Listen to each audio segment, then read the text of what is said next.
What an interesting situation I have just encountered. I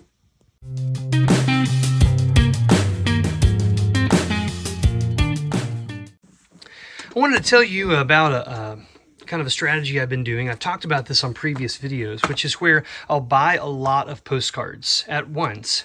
I'll pull ones that I think have individual value, or a few to put in small lots and then resell. Well, this a similar lot came up available recently. You can see there's a single kind of odd black and white photograph in here, but this is a really old antique postcard album. You can see it's got kind of like this profile of a person's face.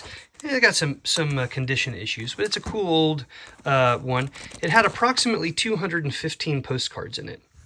And so I was looking at the photos, and I was looking, and I saw a variety of ones that I thought had some value. You know, we got some really good condition holiday cards here, some Easter ones. You can see here, they call this anthropomorphic, which is where you assign human characteristics to animals. So you've got like a rabbit here cranking a music box, and you got other rabbits kind of in the background even dancing around. It's an interesting shot. And then you've got a couple more. Here are snowmen with some cats, an embossed postcard. Here's one with a snowman and some kids interacting. Again, anthropomorphic. So some cool looking cards.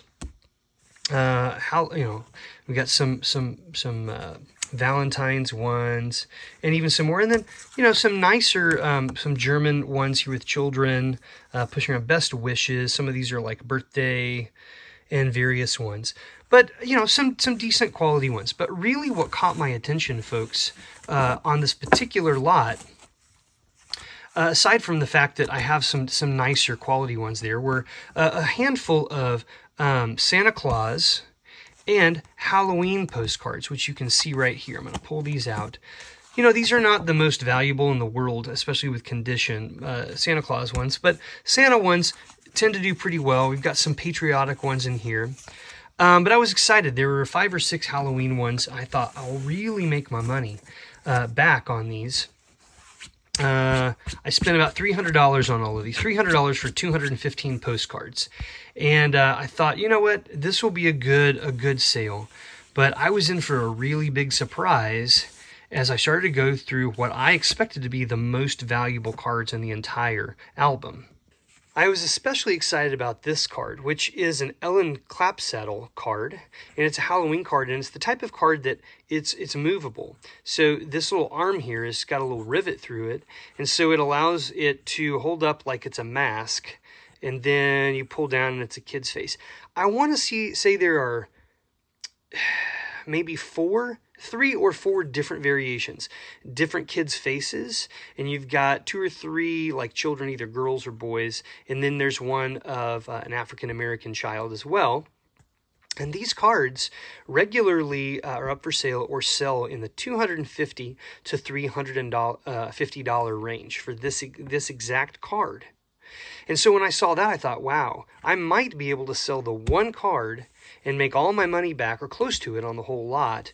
And then I've got some others as well. Now, if you're not aware, Halloween postcards, antique ones, sell in usually the lowest is about $30, upper 20s at the very lowest, but up into the hundreds. But here's what I found.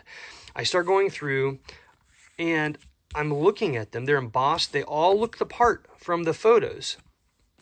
But then I discovered that these particular cards are in fact not originals. Now, all of these cards I showed you, these are all authentic, antique postcards.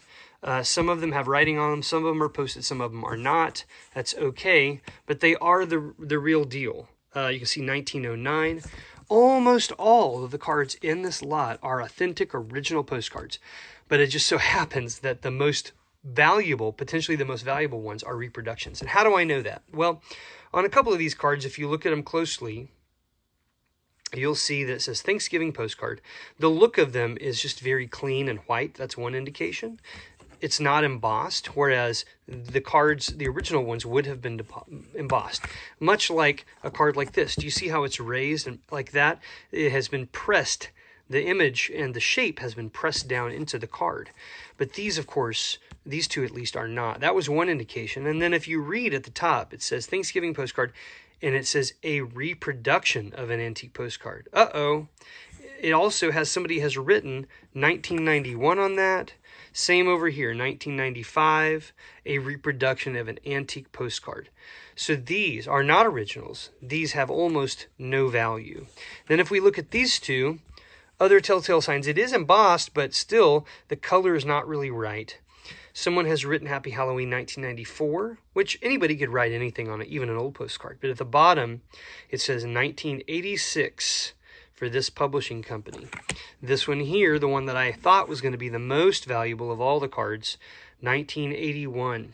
So I contacted the person. I said, hey, I've got some major concerns with this. You know, you said that these were antique postcards. And I was like, we need to work something out. I either need to return these or I need a significant refund. And the person essentially said, hey, I'm so sorry. I didn't know. And I'm going to take their word for it. You know, we make mistakes. Some people just don't know what they don't know. And it could be that this was, you know, they inherited this. Maybe they bought it in an estate sale, tried to move it really fast, didn't know. But they said, I didn't even pull the cards out. I didn't know. I'm going to take them at their word. You know, maybe it was a mistake. So I said, and they offered me about a $50 refund. But honestly, with the cards left, I don't stand to make what I need to make off of this lot with that little of a refund. So I told them I just want a return. So I did initiate a return. All of these cards are going back. It's a bummer because there are some decent cards in here.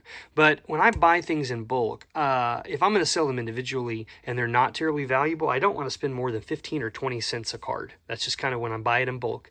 And a lot like this, you know, even if like a couple of these were not originals, but these were, I still probably would have gone with it because the value of these would have been high enough.